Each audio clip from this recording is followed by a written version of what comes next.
And we're live. We are. Hello. Hi. How's everybody? We're so glad to be here. I love it. I do too. I have so much fun when we're in here, and I just enjoy this time because I feel like I can really bond with all of you women out there, and I can't even see you. I know. I was really thinking, I wish we had like a phone here and like y'all could call in, maybe fast forward a little bit. Maybe Right. that's us in the future. But I do. Okay, wait a minute. What? Did we just say our age? I would like a phone. We need to call in. No, now it's just email comments, live comments. You're right about that, but you missed that Ring. connection. I need a Hello. landline. Menopause, enough already. We need a switchboard operator.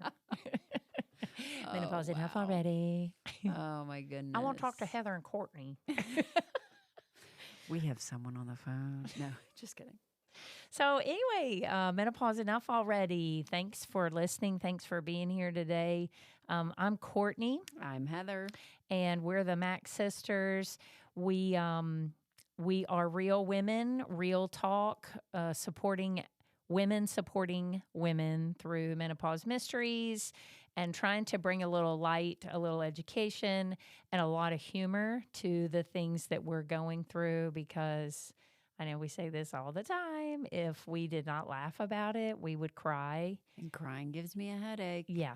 So we're not going to do that. But before we get started, we're going to do our quick shout out to Varsity Park Studios at Varsity Park Franklin, Roanoke's newest innovative storage and business center.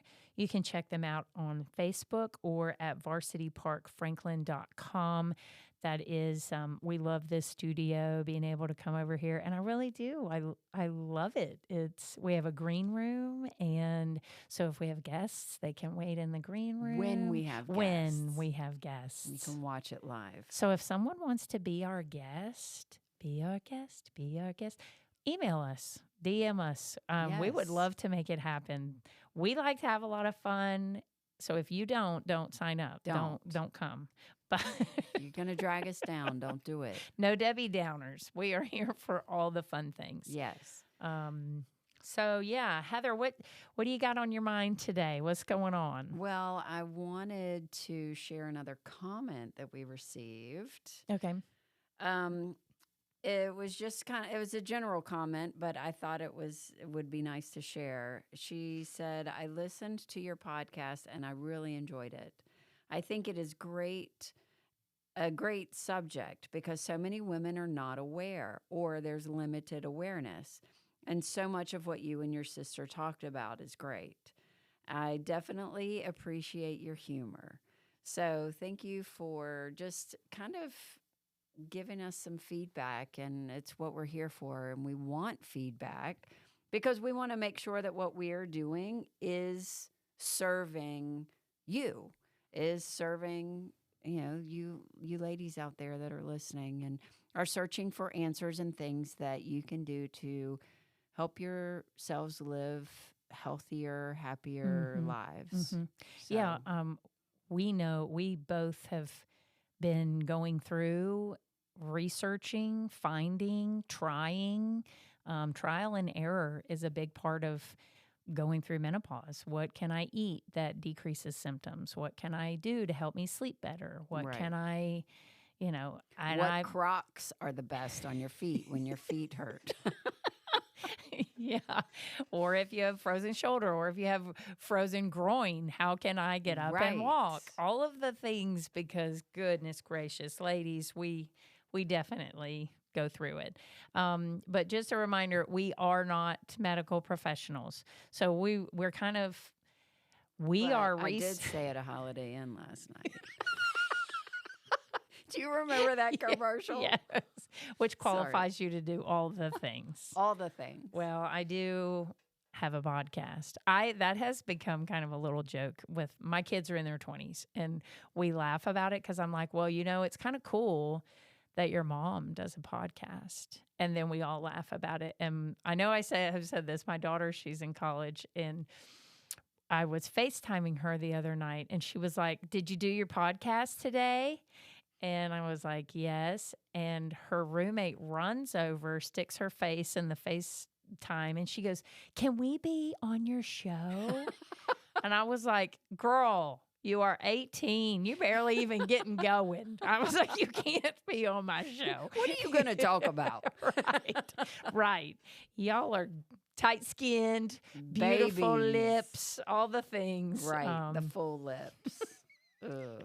So, anyway, we are not medical professionals. We are real women researching, trying, doing all the things, and we And just experiencing. True. Don't forget that. True. Experiencing all the things. we want y'all to we want to help with this is a huge topic, and when we talk about menopause, I can't emphasize it enough. It's enormous. Like all of the different things that you can experience or go through or feel, and it affects everything that we do, really. It does.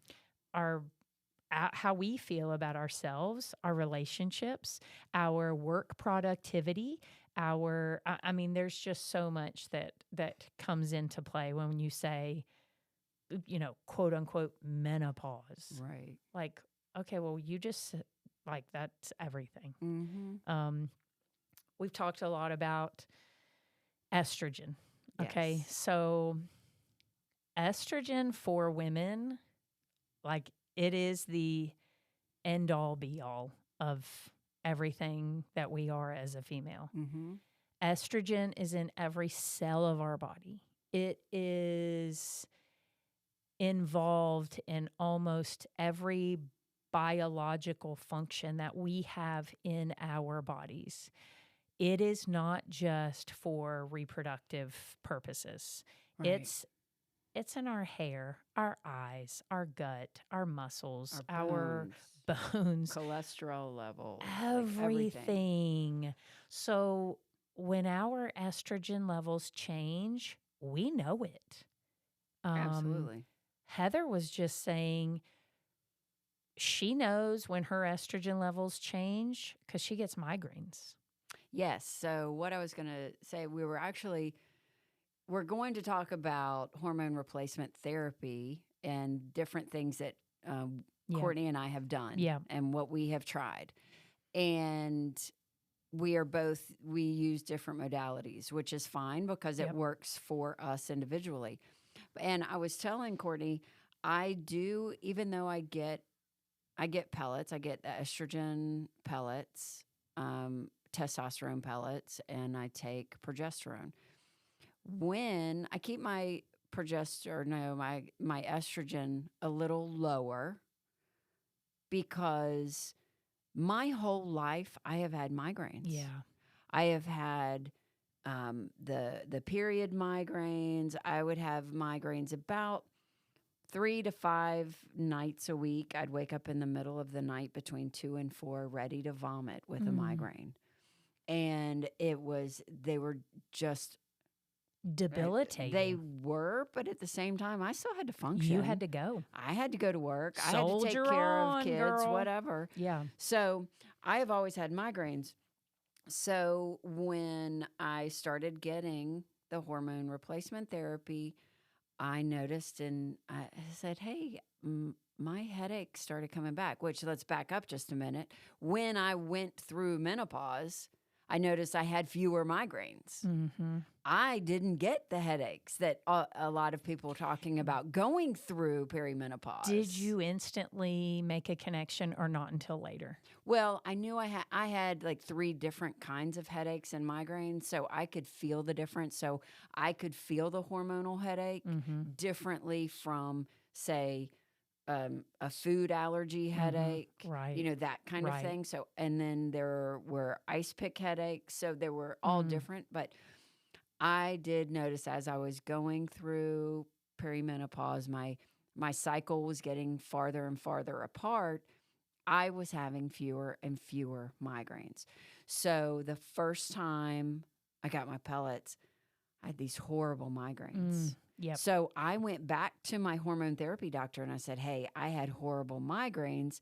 What do you think it is? He said, that was your estrogen. He said, most women get the migraines or the headaches From when their the lack. estrogen goes away. Okay. I was the opposite. Yep. So I still get the estrogen pellets, but we do a very low dose. Low dose. Yep. So it makes me feel better, but I don't get the headache that I do when, say, somebody else that, Right.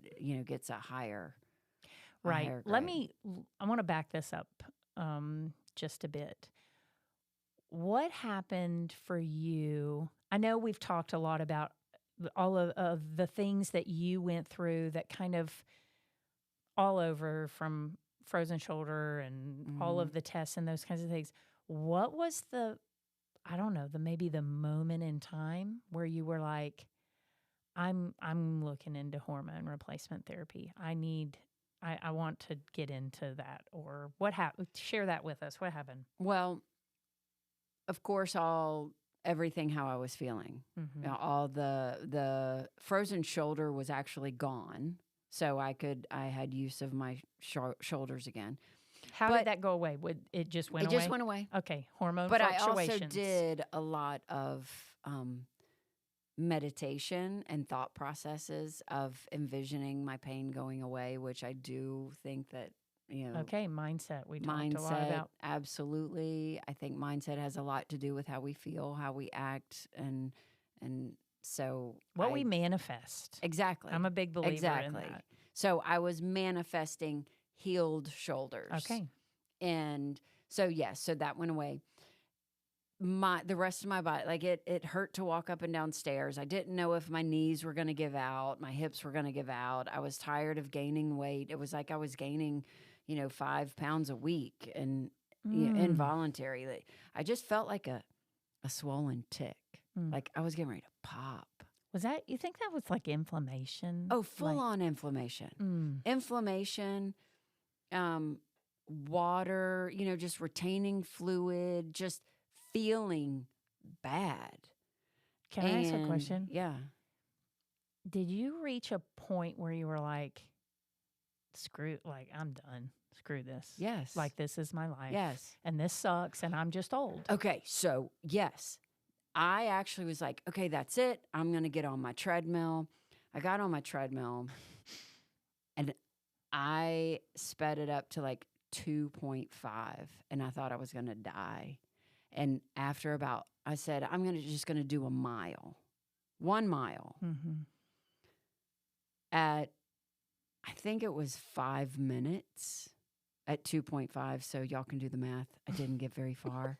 It was not at a mile. It was like through my driveway. That's about as far as I got to the road.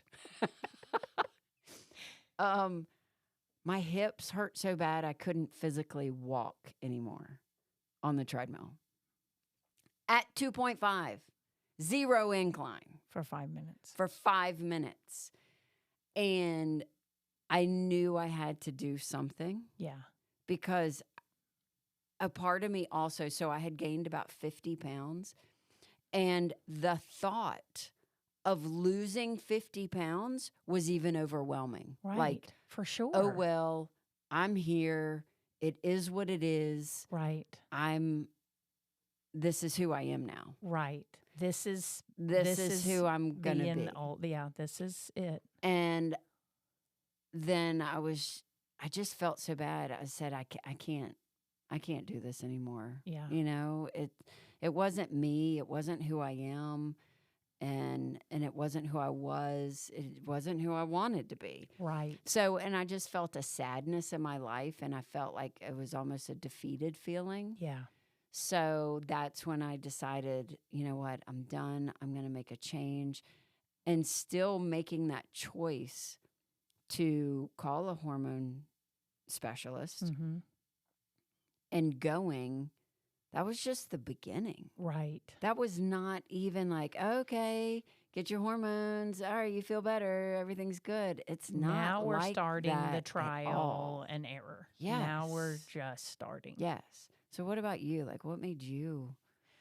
Well, I know we've talked about this, but my perimenopause, menopause hit like hard and fast.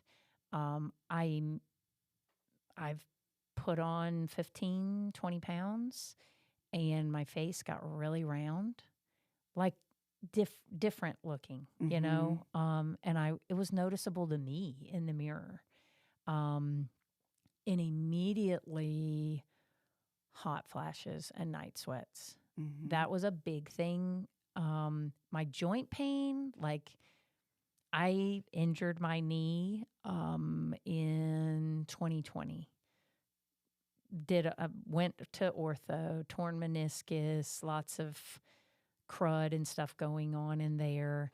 But the joint pain and the pain from that, I did all the things, physical therapy, rest, rehab, even into surgery, clean the knee out, all that. The joint pain just continued to get worse and worse and worse. That was the same time perimenopause is going on, hot flashes, weight gain, all this stuff hit within like a 2-year span. And I shared this in I think our first broadcast, sitting getting my hair done, had the cape on, had the cape on, sweat dripping down my back, like I'm like full on working out, running a marathon or something, dripping down my back, face bright red, sweat dripping. She stops, my stylist stops. Courtney, are you okay? And I'm super embarrassed. Right. And I'm like, I'm just having a hot flash. Like, give me a minute. And I'm puffing the cape up and down, trying to get some airflow. It was so embarrassing. It was just the culmination of all of it coming together, and really, it was miserable. I was miserable. No covers at night, fan on, no clothes. I'm sticking to my pillow. Oh. It was terrible. It was uncomfortable. It was horrible. It was terrible. Some women don't experience that. I did. That was a big thing for me. And it's kind of the same thing. I was like, enough. I cannot live like this. Now, for me, my primary care physician, I do like direct primary care. You pay a monthly membership for your doctor. He doesn't file insurance. He doesn't take insurance, but he doesn't get mandated on what he can do by insurance either. Right. So he spends time with you. He really can sit down and have conversations. You can text your doctor. I love that form of general medicine. He hired on 2 hormone specialists in his office. That is great. That's a blessing. Yes. And that was kind of like, because I was starting to have these conversations with him. What is going on? I just feel I'm an active person. How am I putting on this weight? I'm eating good. I work out every day. What is going on? Having these conversations with him. He hired on the hormone therapist, the specialist in the office. And he said, just talk with Diane. I mean, just see what she says. And just have those conversations. And this is from my doctor. He said, because she's the specialist in this. He said, I try to do a lot of education on my own. He said, but she really is the specialist. And so that's where it started for me. And I'm thankful my doctor is aware. And I think it's because it's a different kind of practice. It's a direct primary care. It's not mandated by insurance and what he can and cannot do. But anyway, that's kind of where I started. Well, that was good because I had to, when I decided to, look into hormone therapy, I had to start Googling and start reading reviews. Yes. And where to go, who to see. But there are not that many. No. Currently near where I live. Yeah. So I was just reading reviews and literally reading their profiles. Where did they go to school? What do they specialize Yeah, in? their When credentials, did where, they yeah. decide to do hormone replacement therapy? What qualifies them? Because it is so, it's not as common. Well, it's becoming more of a commonplace now. Yeah. But it is still not very many women. We know what 2% of the women actually get hormone replacement therapy. So we're going to pause right there. 2% of women actually go and get hormone replacement therapy. Because I am going to say, because let's rewind, let's just say 20 years, rewind 40 years.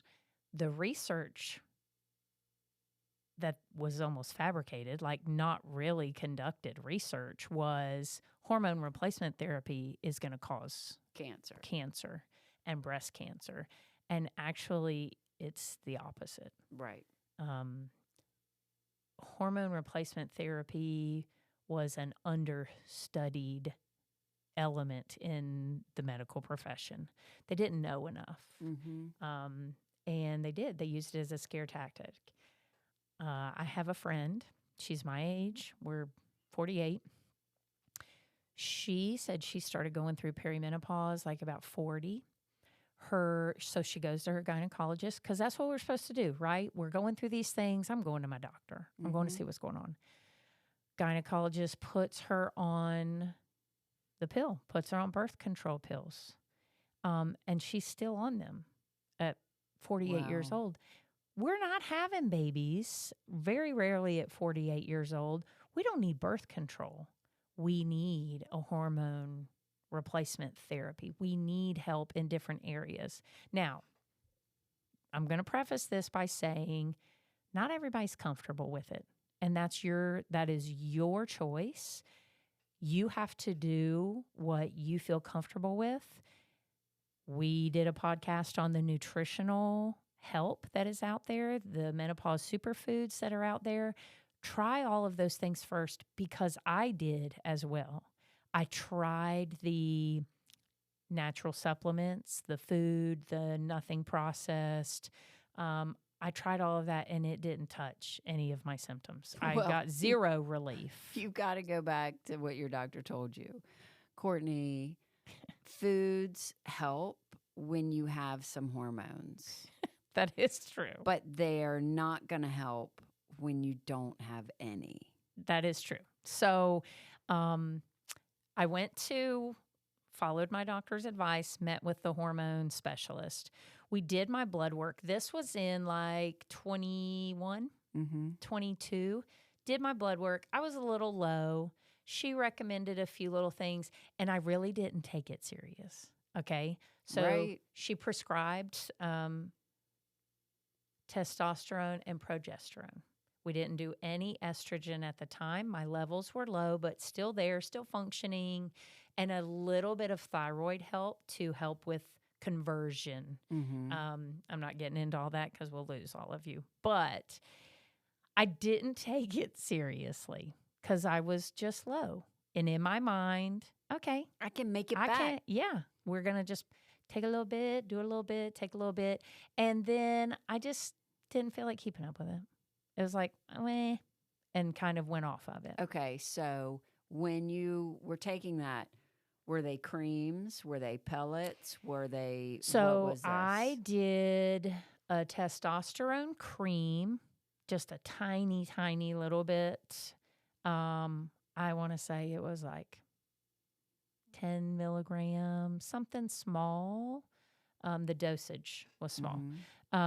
It was a testosterone cream and then a progesterone pill. Okay. But let me say, that was before my night sweats and hot flashes started. That the weight gain and the joint pain was going on. And that's when the doctor says, go talk with her. She's the specialist. Hot flashes had not come into my world at that point. So that was, like I said, 21, 22. I stopped taking it, okay? 22, And 2023 was a horrible year for me. Joint pain through the roof, especially my knees. I need a knee replacement. I'm fighting it like my whole family knows. My sister Heather's looking at me like, yeah, I know. I need a knee replacement. My leg is like all bowed out and jacked up. Like it's time, but I can't do it. Can't make myself. But anyway, 2023, hot flashes hit, night sweats hit, and I had stopped taking the hormones. I go back to the doctor January 2024 because I'm freaking miserable.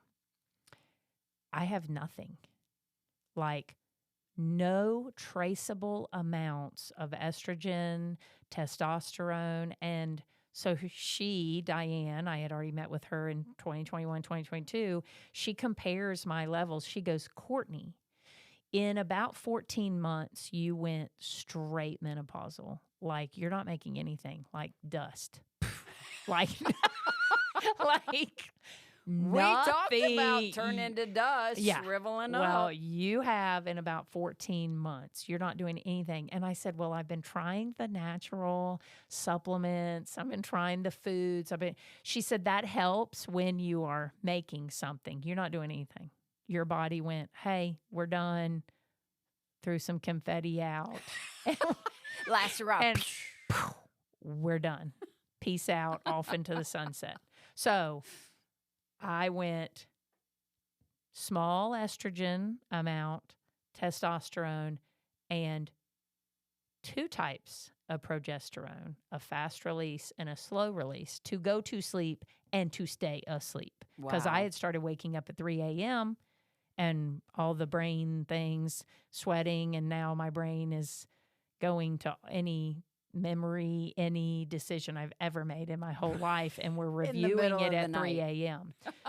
So that's my long story. But from 2022 to 2024, I went to nothing, not making anything. And so I do creams and pills. Those are my modalities that work for me, and I am finding great success with.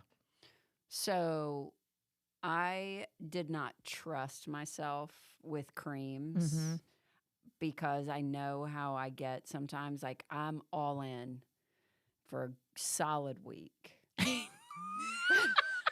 A week. I'm good. I mean, vitamins, I'm all in. I will take them every day for a week. And then we just detour. I skipped a day. Yep, we detour. So I really felt like I didn't trust myself with creams, and that's why I chose the pellet route. Yeah. Because the pellets I just have injected into right above my glutes every 3 months. Yep. And so they're just a time release. Yep. And I can feel when they're low and when it's time. Yep. I can feel it in my body. I start to, feel little things happen again, whether I get in a foul mood a little bit quicker or... Is it full-blown like menopause symptoms or just hormones are a little bit low? Just hormones are a little bit low. You start to feel... Hey, something's just not right. Maybe in the beginning of perimenopause when you're like, something's just not right. You just start to feel it. Now, if I let that go, like there was a time where I actually went 4 months. They were gone. Yep. You had used it up. It was gone, used up, joint pain. And so then I had to go back through and I had to acclimate again.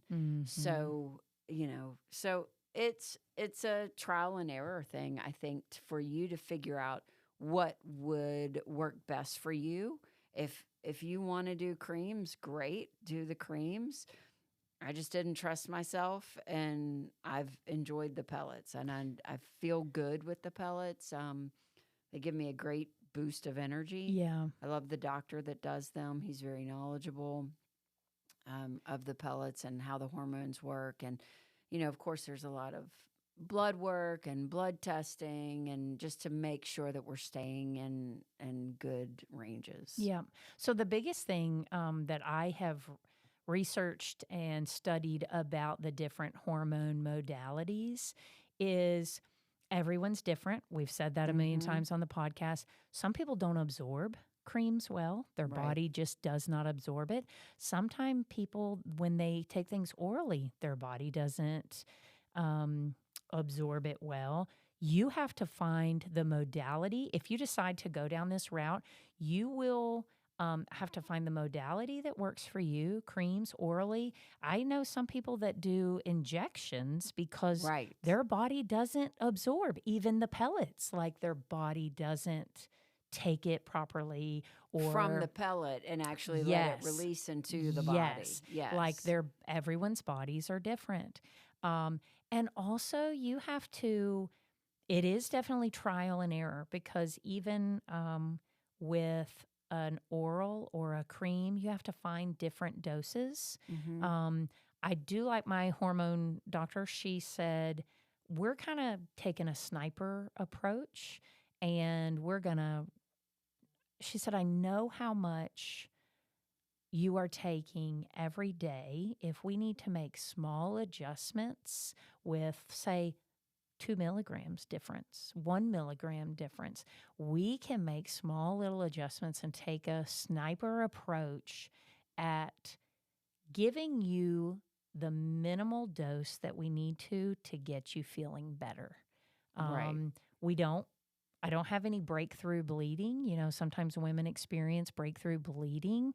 I don't have any of that, but that has to do with different doses, different amounts that your body is taking in, and then where you feel good.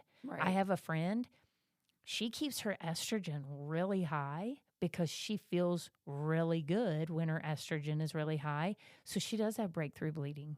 She knows that's part of it.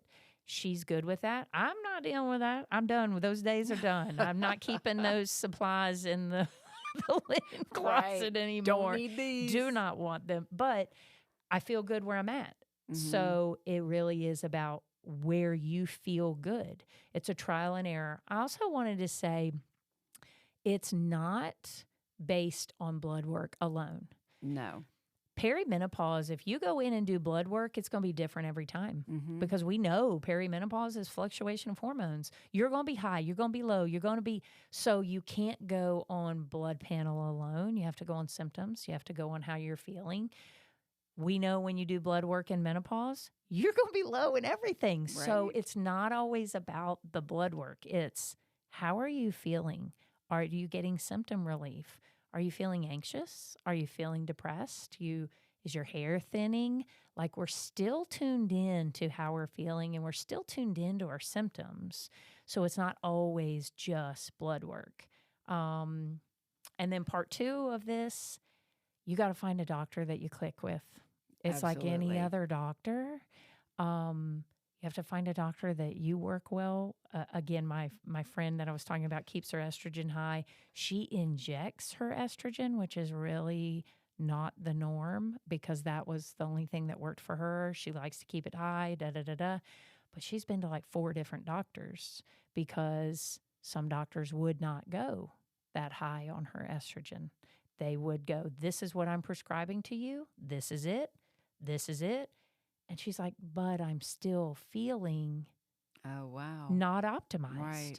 And so if your doctor can't work with how you're feeling, that may not be the right fit for you. Find the doctor that you feel connected with. Absolutely. I am going to say as well, HRT is a choice. You do not have to do hormone replacement therapy to navigate menopause. We've discussed nutritional things that you can do, stress, walking, movement medicine, all of that kind of stuff. You have to do with what you are comfortable with, what you feel, I don't want to say led to do, but where you feel guided. I know for Heather and I, we reached that point where it was like, no. Physically, no. Yeah, no. Not living the rest of our lives like that. Yeah. No, I'm not doing this.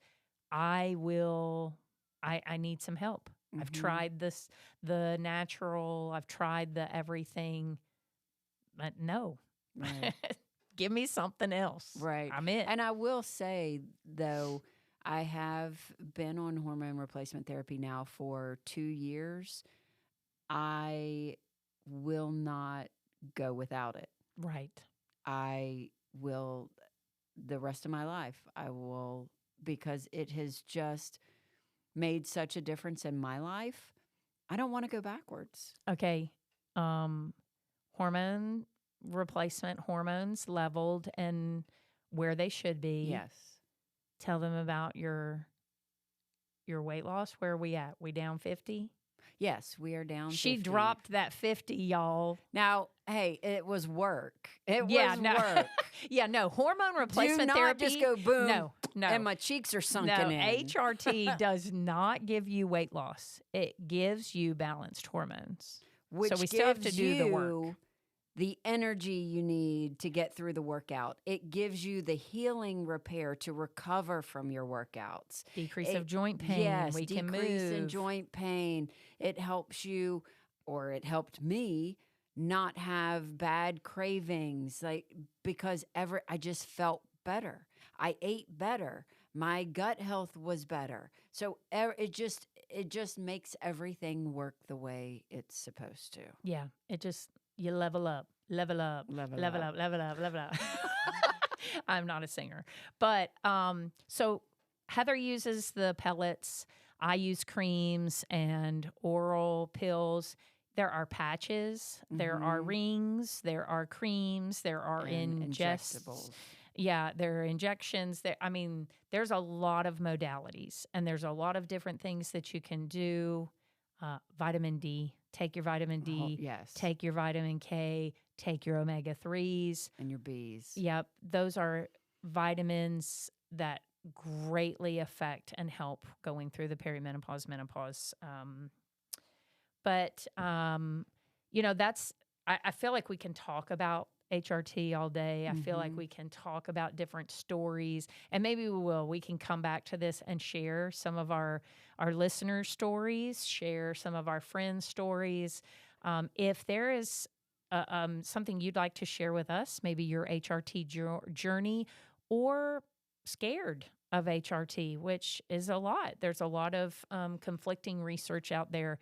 Make sure you check the dates of your research that you're reading, because our current evidence is pointing to kind of debunking previous cancer-causing or those kinds of things. I know in our mom's day and age when she was going through all this, it was, no, I'm not doing any kind of hormone replacement. It causes cancer. It causes breast cancer. It causes all these things. So if you're doing those deep dives and you're doing that research, check your dates and your resources. Where are they from? Who are your sources from? But send us your stories. Send us your comments. Email Meno, MENO, enough already @gmail.com, or you can find us on Instagram or Facebook, Menopause Enough Already.